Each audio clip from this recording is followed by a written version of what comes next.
Assalamualaikum warahmatullahi wabarakatuh. Eh, Selamat siang. Semoga kita semua selalu dalam keadaan sehat walafiat dan bisa menerima materi yang akan disampaikan ke depan. Materi hari ini kita akan membicarakan mengenai strategi membangkitkan motivasi. Dari judul ini saja ini menarik ya, apalagi kita sebagai pengajar, pendidik, guru ataupun dosen ya, dimana tanpa motivasi apapun yang akan kita sampaikan pengetahuan ke mereka itu bisa berdampak terhadap keefektifan materi yang akan kita sampaikan. Ada beberapa langkah-langkah untuk membangkitkan suatu motivasi. Saya contohkan menurut Hawadi. Ya, pertama, menciptakan lingkungan belajar yang mengundang. Ini maksudnya adalah para pendidik ataupun dosen atau guru seyogianya harus bisa membuat situasi atau lingkungan dalam perkuliahan atau dalam kelas belajar dibuat suatu suasana yang tidak membuat mahasiswa ataupun siswa itu menjadi bosan. Misalkan kita bisa membuat suatu situasi menstimulus mereka untuk bisa bereaksi sehingga ada dinamika dan tidak monoton dalam kelas ataupun ruang materi.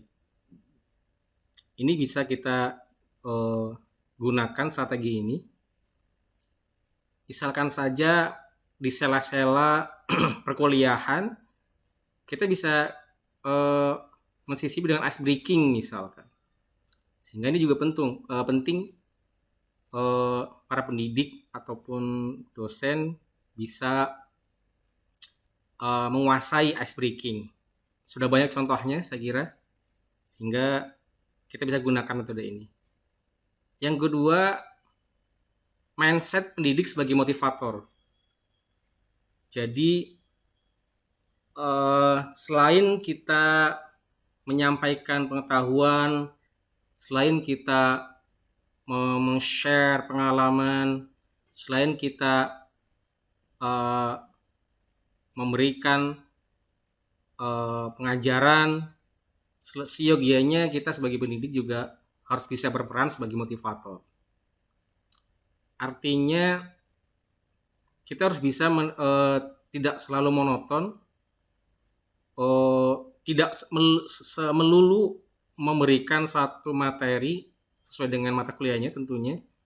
Di sela-sela waktu juga kita mungkin bisa memberikan suatu motivasi sehingga mereka lebih giat, lebih semangat dalam berkuliah atau belajar, sehingga harapannya apa materi yang akan kita sampaikan bisa tertransfer dengan baik kepada mereka, dan misalkan bisa juga dengan motivasi melalui pengetahuan keagamaan, ataupun bisa juga sharing pengalaman kepada mereka. Yang ketiga, salah satu langkah menurut Hawadi adalah menentukan teknik yang tepat dalam mengajar. Misalkan kita harus lihat situasi dulu, mahasiswa ataupun audiens ya, bisa umum ya sifatnya. Ini backgroundnya apa? Misalkan ada yang kelas reguler misalnya. Kalau seandainya kelas reguler kemudian nggak seyogianya harus kita tidak samakan metode dengan yang kelas karyawan mungkin. Dimana kita tahu untuk yang kelas reguler biasanya eh mereka umumnya mereka kuliah pun sudah dibiayai sama orang tua gitu ya.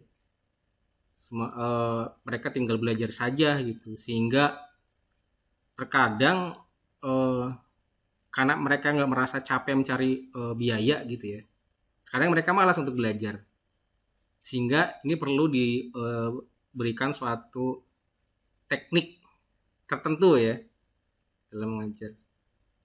Beda halnya dengan misalkan audiensnya adalah misalnya mahasiswa kelas karyawan, di mana kita tahu bahwa tingkat kedewasaan umumnya pada umumnya itu sudah matang ya, sehingga apapun yang kita instruksikan ataupun kita sampaikan dalam perkuliahan itu pun mungkin akan lebih diperhatikan, atau mereka lebih punya mood untuk mengikutinya, karena mungkin mereka merasa uh, umumnya kalau untuk karyawan biasanya biayanya pun biaya sendiri biasanya, sehingga mereka tidak mau rugi ya. Ini juga perlu diperhatikan. Nah, salah satunya mungkin untuk yang teknik mengajar dalam untuk kelas karyawan misalkan, bisa jadi mungkin kita lebih menyuguhkan eh, apa case tadi ya. Kalau misalkan tergantung tentunya mata kuliah materi yang akan kita sampaikan, mereka akan lebih cepat tertarik ya dengan case study yang dimana nih lebih mendekati aktual pekerjaan ataupun kegiatan di luar perkuliahan ataupun di industri. Ya ini contoh lain misalkan juga teknik yang misalkan apakah perlu kita menggunakan, apakah perlu dua arah ataupun satu arah, ini juga harus bijak, karena ya tentunya tergantung materi yang akan disampaikan ya. Kalau ini lebih ke technical, scientific dan sebagainya, tentunya orang yang lebih, kalau dibuat metode brainstorming ataupun dua arah bagi mahasiswa reguler ya, yang umumnya masih belum berpengalaman, mungkin sedikit kurang tepat ya, karena mereka pasti tidak punya bahan materi untuk bisa efektif disampaikan. Tapi tentunya ini lihat dulu ya materi atau bab pembahasan yang akan dibahas. Kemudian secara umum ada beberapa teknik contoh ya untuk membangkit motivasi. Satu, kita bisa saja memberikan penghargaan secara verbal. Misalkan kalau setelah kita memberikan satu tugas ke mahasiswa, kita tidak pelit-pelit untuk bisa memuji mereka gitu, sehingga ada kompetisi di antara mereka dan membuat teman yang lain ikut termotivasi untuk bisa seperti temannya yang kita puji ya, misalkan nilainya lebih tinggi dibanding yang lain. Kemudian misalkan dia lebih rajin, maka kita juga bisa puji mereka ya, walaupun dengan perkataan itu pun bisa dapat mempengaruhi audiens. Kedua adalah menumbuhkan rasa ingin tahu dari peserta didik. Misal dalam perkuliahan, selain kita berikan suatu teori, kita juga bisa memberikan suatu case study di mana kasusnya adalah terjadi di dunia pekerjaan. Artinya kalau di dunia pekerjaan artinya si audiens atau mahasiswa akan menghadapinya setelah mereka lulus. Nah, itu pun bisa kita gunakan strategi ini dengan memberikan contoh-contoh dalam pekerjaan nanti seperti apa. Di pekerjaan itu nanti kita berikan gambaran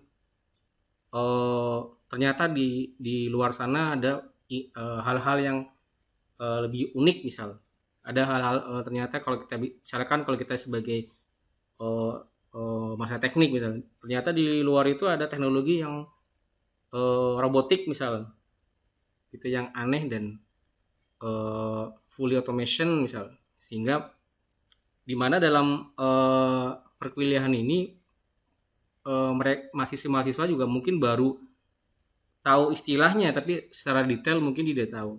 Nah, ini kita bisa berikan contoh-contoh seperti itu ke mereka sehingga mereka lebih tertarik dan curious ya bahasanya ke satu hal yang jarang dan yang hanya bisa ditemukan atau hanya bisa dikerjakan setelah mereka lulus gitu misalkan.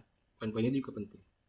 Ketiga adalah menggunakan proses pembelajaran dari yang dekat lingkungan peserta didik ke yang jauh, dari yang sederhana menuju yang kompleks. Misalkan kita proses pembelajaran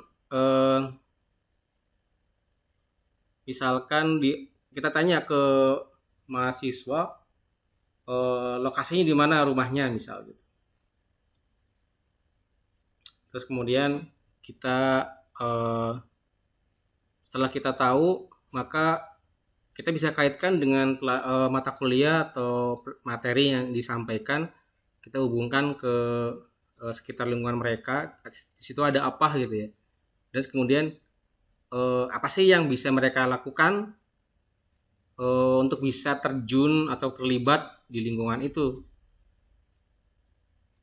Ya, jadi atau apa yang bisa mereka lakukan untuk bisa berperan.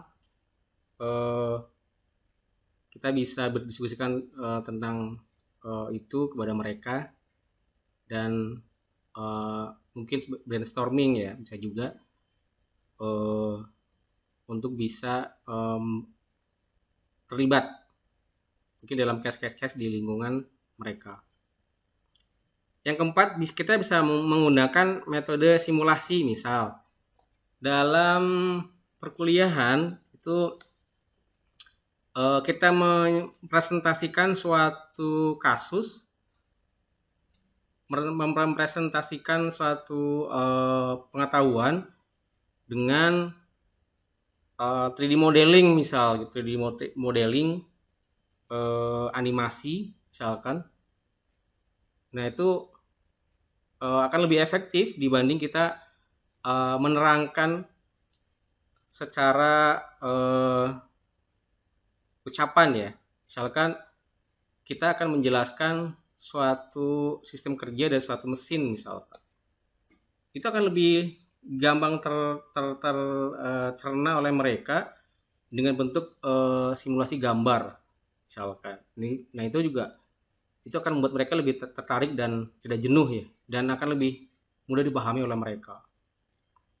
Ataupun bisa dengan game, misalnya dengan game ya, ini kaitannya saja secara general ya, misalnya mata kuliah apa gitu ya, itu bisa dilakukan dengan simulasi. Misalkan kita sedang contohnya misalkan kita sedang kuliah tentang leadership misalkan, materinya adalah leadership, entrepreneurship dan sebagainya. Misal kita bisa memberikan simulasi bahwa di leadership itu ada suatu namanya teamwork misalnya, ada namanya leader dan sebagainya.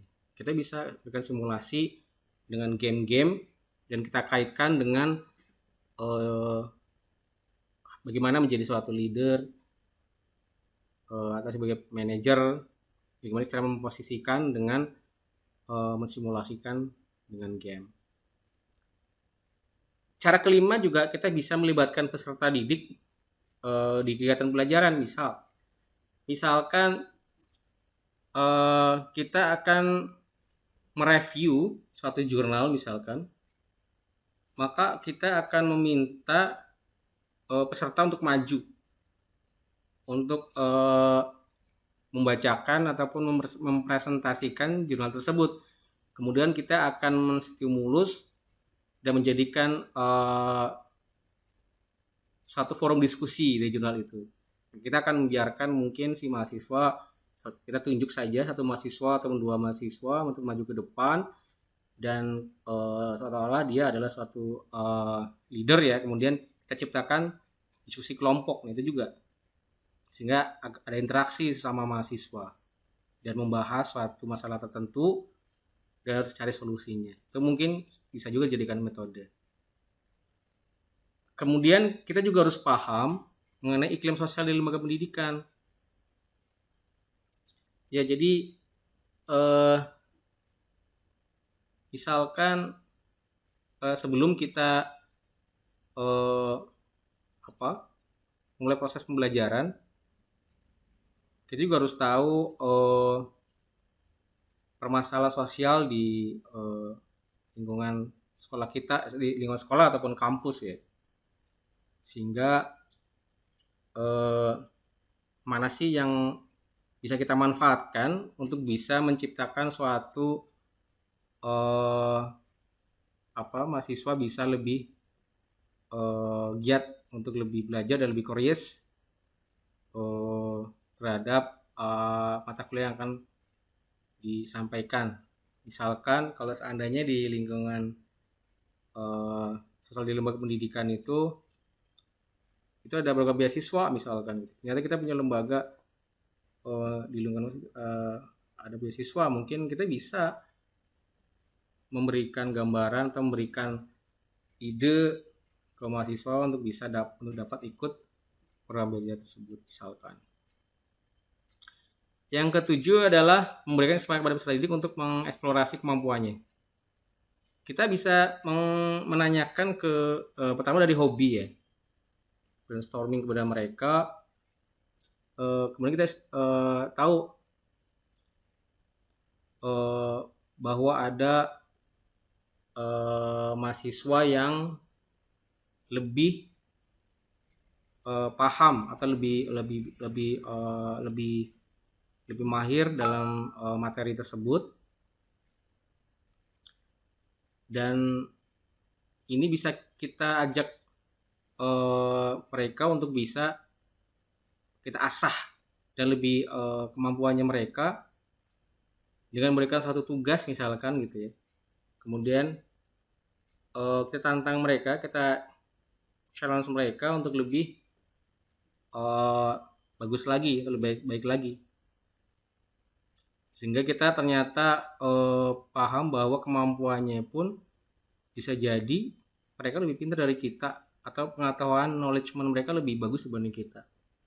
Nah, ini kita bisa beri kesempatan ke mereka sehingga ada proaktif di antara mereka juga, dan ini juga bisa menciptakan dinamika dalam pengajaran yang dapat menstimulus peserta yang lainnya. Itu juga bisa juga sebagai strategi. Selanjutnya adalah menjaga kewibawaan guru secara tepat. Artinya kita lihat audiensinya. Terkadang memang kita perlu ketegasan nih, dalam hal untuk menjaga kedisiplinan antar siswa atau mahasiswa. Tapi juga kita tidak harus melulu tegas seterusnya, tegas tanpa batasan. Nah, itu pun akan menjadikan proses pembelajaran itu sangat kaku ya. Jadi kalau boleh kita ya sebagai orang beragama contohnya, konsep transfer ilmu, misalkan kalau kita orang Islam misalnya Nabi Muhammad SAW, beliau memtransfer keilmuannya itu konsep yang digunakan adalah pertemanan, makanya kita ada istilah sahabat. Nah, itu juga bisa kita tiru. Jadi kewibawaan itu juga harus ada batasnya, itu bisa kita tiru. Namun juga tidak terlalu merendahkan diri kita sendiri gitu, karena itu juga akan bisa menimbulkan antipati kepada kita gitu. Orang bilang image atau jaim gitu, jaga image. Nah, itu juga perlu juga, tapi ada batasannya. Kemudian memadukan motif-motif positif. Jadi dalam suatu audiens pembelajaran kuliah, setiap mahasiswa atau siswa itu mempunyai background yang berbeda-beda gitu. Ada yang suka misalkan suka hal-hal tentang art, misalnya ada siswa yang lebih condong ke arah situ, lebih suka kepada situ. Ada yang lebih condong ke agamis, ya, religius maksudnya. Ada juga misalkan ada orang yang lebih suka lebih hal-hal yang saintifik misal. Nah ini kita bisa juga memanfaatkan motif mereka, positif mereka ya, untuk menciptakan suatu dinamika dalam perkuliahan, sehingga mereka juga tidak bosan dan mahasiswa juga paham ternyata kita ini semua teman-temannya juga mempunyai kelebihan ya, banyak kelebihan, dan kelebihan itu ternyata tidak sama, semua mempunyai kelebihan yang berbeda-beda. Ini juga bisa kita manfaatkan. 10. Menegaskan tujuan belajar yang hendak dicapai untuk kemudian merumuskan tujuan khusus belajar. Kita juga harus di awal-awal para mahasiswa atau siswa harus bisa mengetahui tujuan mereka mempelajari suatu pelajaran atau mata kuliah, sehingga kita dari awal itu harus ya orang menyebut kontrak kuliah, jadi kita share bahwa mata kuliah ini tujuannya ini, bla bla dan sebagainya. Kemudian kita berikan gambaran ke mereka sih sebenarnya manfaat dan aplikasinya seperti apa, terus kemudian mereka akan dapat apa, step by step apa yang harus mereka lakukan agar pengetahuan yang akan dimaterikan bisa terserap dengan baik. Nah ini juga harus kita share ke mereka sehingga mereka tahu goal utama dari perkuliahan itu apa. Cara lain misalkan juga memberikan hadiah sebagai penguat ya. Jadi misalkan yang bisa mengerjakan tugas ini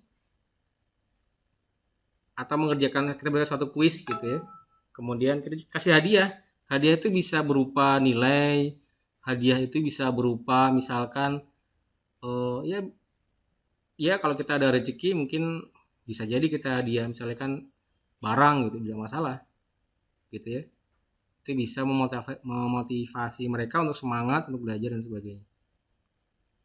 Misalkan ada suatu kuis yang lebih cepat menjawab, dia akan mendapat poin tambahan untuk menambah nilai tugas misal.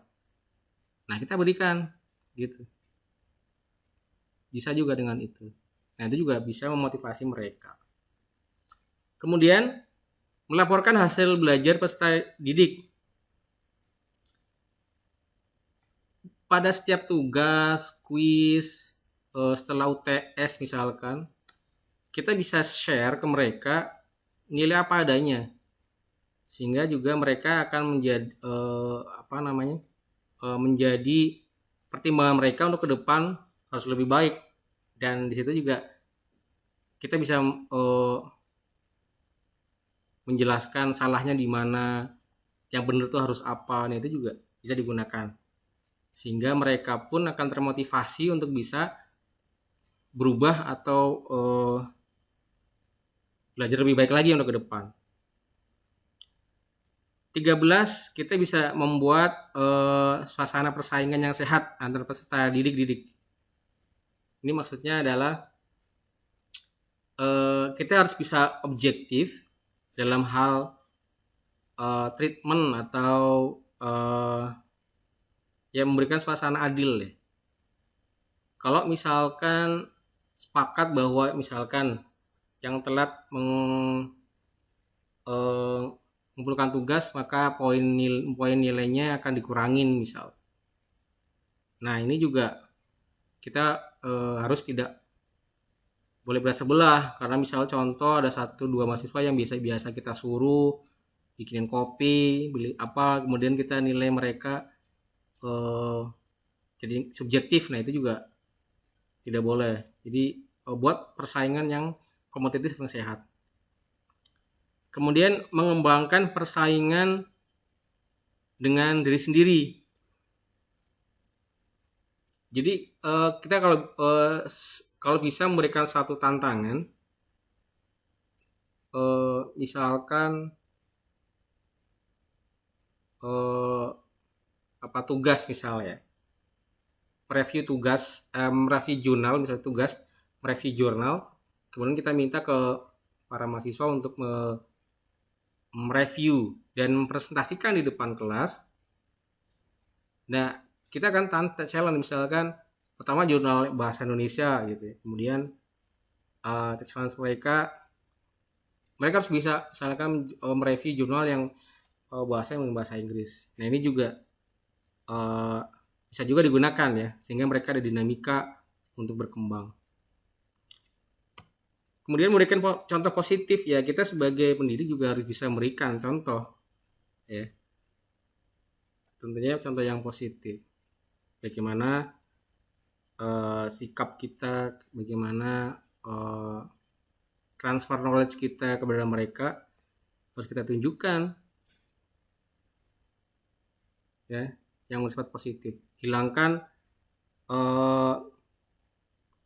hal-hal negatif dan tersampaikan dalam kelas itu harus dihilangkan, karena itu akan memberikan teladan kepada mereka, sehingga apa yang kita lakukan itu harus yang positif.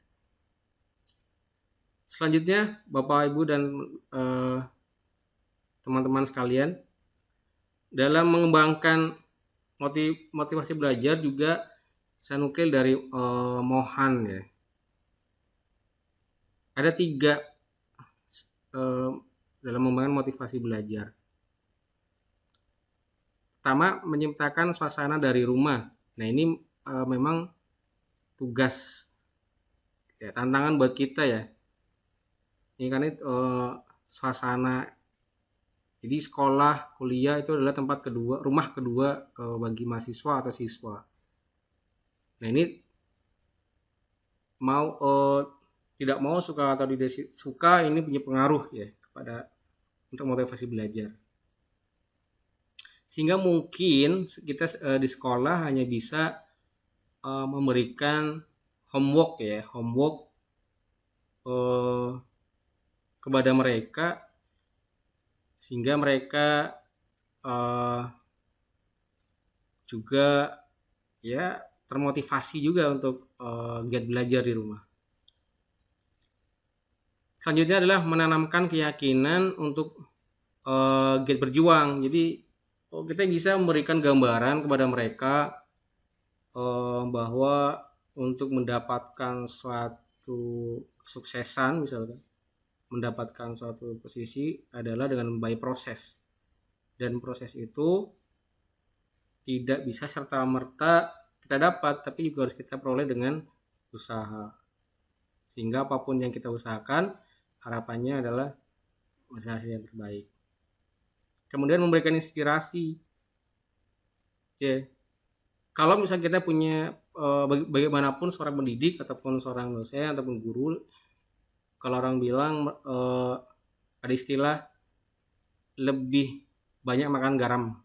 Nah, itu kita bisa memberikan inspirasi ke mereka untuk bisa mendapatkan posisi ini juga harus mulai by proses, atau kita bisa mengulas suatu tauladan ya, atau contoh figur publik misalkan yang positif tentunya. Nah, ini kita bisa gali untuk bisa mencapai posisi itu pun harus melakukan suatu usaha dulu. Nah ini juga bisa memberikan inspirasi ke mereka sehingga mereka terbuka pikirannya untuk maju. Ada juga menurut Santrok, dalam membuat motivasi intrinsik dan determinasi diri. Misalkan meluangkan waktu untuk melayani siswa atau mahasiswa. Nah, kita juga harus open minded kepada mereka. Mungkin di sela-sela di luar perkuliahan kita bisa bergaul dengan mereka, diskusi mereka.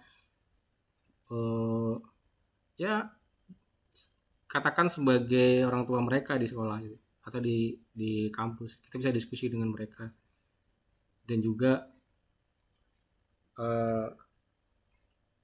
mendengarkan ya curhatan mereka itu juga kadang penting juga untuk mereka lebih nyaman dan comfortable di kuliah atau sekolah. Kita juga harus bisa mengelola kelas secara efektif. Ya artinya membuat dinamika dalam perkuliahan ini juga penting ya. Sehingga kelas itu menjadi hidup kalau istilahnya. Nah itu kita harus bisa mengelola itu. Terus kemudian perangkat-perangkat misalkan juga tidak boleh perangkat pembelajaran ya. Itu juga harus bisa termaintain dengan baik. Kemudian menciptakan pusat pembelajaran. Nah ini kita bisa membuat spot-spot pembelajaran ke mereka. Misalkan kita arahkan ya kalau ada yang hobinya misalkan apa, kemudian kita kalau seandainya ada misalkan ada UKM ya, misalnya ada UKM tertentu ya, ini bisa untuk berikan motivasi mereka, semangat mereka gitu, sehingga ada mood atau giroh ya untuk semangat untuk maju. Selain mereka belajar yang mata kuliah yang sifatnya spesifik aja, tapi mereka juga harus bisa belajar yang sifatnya soft skill misalnya.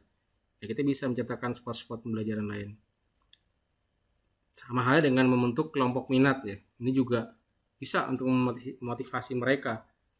Karena walau bagaimanapun satu lulusan di sekolah atau perguruan tinggi tidak hanya melulu mereka harus menguasai skill utama mereka.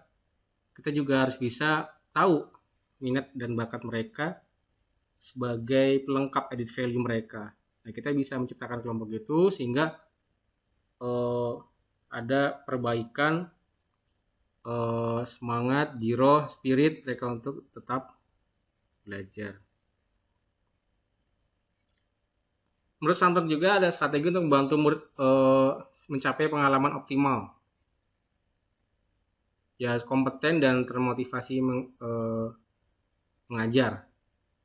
Menyesuaikan tugas dengan kemampuan siswa atau mahasiswa, meningkatkan rasa percaya diri. Nah, ini juga harus bisa kita lekatkan ke mereka. Kita harus tahu misalkan kemampuan setiap mahasiswa atau siswa itu berbeda-beda dari semua kelas. Nah, ini juga harus diperhatikan. Dan juga kita harus menjaga agar kepercayaan diri mereka tetap ada. Tidak boleh misalkan dalam perkuliahan itu kita menjatuhkan, misalkan mengeluarkan kata-kata bodoh, mengeluarkan, nah itu nggak boleh, atau goblok kamu, itu nggak boleh. Nah itu contoh saja. Ya gitu. Justru kita harus bisa menekankan bahwa mereka sebenarnya bisa, hanya kurang berusaha. Ya mungkin dampak ya mereka mungkin males main game terus dan sebagainya. Nah itu bisa kita beritahukan ke mereka. Kemudian ada strategi untuk meningkatkan self efficacy. Pertama, mengajarkan strategi spesifik sehingga peserta didik fokus pada tugas. Ya, jadi kita harus tekankan misalkan materi ataupun pembahasan yang akan disampaikan harapannya mereka akan fokus ya, dan lebih spesifik, misalkan sesuai dengan kompetensi mereka jurusannya apa gitu ya. Nah ini kita ajarkan mereka sehingga mereka dan harapannya mereka bisa fokus untuk pada tugas yang diberikan. Kita juga harus bisa membimbing peserta didik atau mahasiswa untuk menentukan tujuan ya. Jadi tujuan kita kuliah, tujuan kita bersekolah, tujuan kita ini juga harus tujuan dari suatu mata kuliah, tujuan dari suatu pembelajaran, main goalnya apa. Nah ini seperti yang di awal ya, itu bisa kita harus bisa kita sampaikan mereka sehingga mereka bisa paham dan mengerti. Mempertimbangkan pemberian penghargaan atas penguasaan materi. Nah ini juga bisa juga ya, rewarding. Jadi siapapun nanti mahasiswa misalkan ada tugas presentasi gitu, kemudian ternyata mereka lebih menguasai. Nah kita bisa memberikan reward, dan sistem rewarding ini juga bisa nanti akan dilihat mahasiswa lain sehingga mereka akan termotivasi untuk bisa seperti temannya gitu. Ya, ini kemudian mengkombinasikan strategi training dengan tujuan. Nah, jadi setiap tindakan proses pembelajaran itu semua harus semuanya ada tujuannya. Kalau kita bisa mengkombinasikan itu lebih bagus. Karena contoh yang di awal tadi dikatakan, misalnya ada leadership misalkan, kita bisa pelatihan dengan team building karakter atau team building games misal. Tujuannya sama, yaitu adalah teamwork, how to be leader, how to be manager, dengan training atau kegiatan workshop lain. Kemudian ada strategi membantu mahasiswa mengelola waktu. Ya, jadi salah satu motivasi yang lain adalah kita juga bisa membantu mereka dalam mengelola waktu. Jadi kita bisa bersikap proaktif, menginformasikan ke mereka, selalu menanyakan kabar, dan kalau mereka telat misalkan, ya sudah kita proaktif kenapa masalahnya, terus kemudian kita berikan pandangan-pandangan kemudian atau alternatif solusi yang bisa ditawarkan ke mereka. Kemudian menentukan waktu studi reguler, gunakan tempat belajar yang tenang ya, tentunya suasana yang kondusif kita perlukan. Belajar mengatakan tidak pada gangguan, ini juga suatu metode ya, bahwa mungkin kita bisa mengatakan kurang tepat atau inappropriate gitu ya, atau ini seharusnya sesuai dengan regulasi atau aturan, misalnya harusnya begini gitu. Tapi ataupun kita kalau ada yang berisik, ada yang ribut, itu mungkin tidak langsung mengejas atau memarahi langsung, tapi mungkin menyindir secara halus dan hindari mengatakan tidak boleh misal, tapi tolonglah jangan ribut misal, tolonglah bersikap dewasa gitu. Nah itu misalkan memberikan penghargaan pada diri sendiri jika sukses. Ya tentu penghargaan itu juga penting. Oke,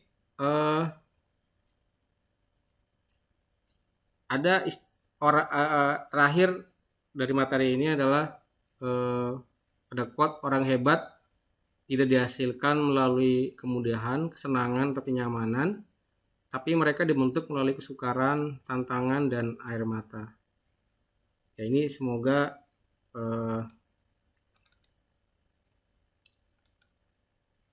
materi ini bermanfaat untuk kita semua, dan kita juga bisa mempraktekkan ya strategi yang tadi disampaikan. Terima kasih. Assalamualaikum warahmatullahi wabarakatuh.